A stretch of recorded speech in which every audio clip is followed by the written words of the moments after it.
Что такое ВПЧ? ВПЧ — это инфекция, которая в основном передается половым путем. Существует множество видов ВПЧ, и они проявляются совершенно по-разному, начиная от генитальных бородавок, заканчивая раком шейки матки. Сам вирус существует в организме бессимптомно и может десятилетиями абсолютно себя никак не проявлять.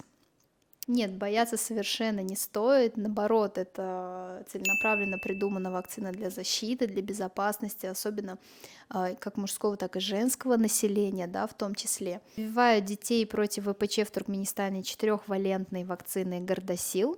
Вакцина Гордосил не содержит ртути или каких-то плохих веществ, которые могут повлиять негативно на организм, не имеет какие-то живые организмы, имеет частицы, определенные частицы вируса. Как и где получить данную вакцину? Прививка от ВПЧ делается, начиная с 9 лет детям, в том числе в школе, в поликлиниках. Если вдруг вы опоздали в плановом порядке по календарю прививок в школе сделать эту вакцинацию, то вы можете обратиться к своему семейному врачу в поликлинике, и вам помогут сделать эту прививку.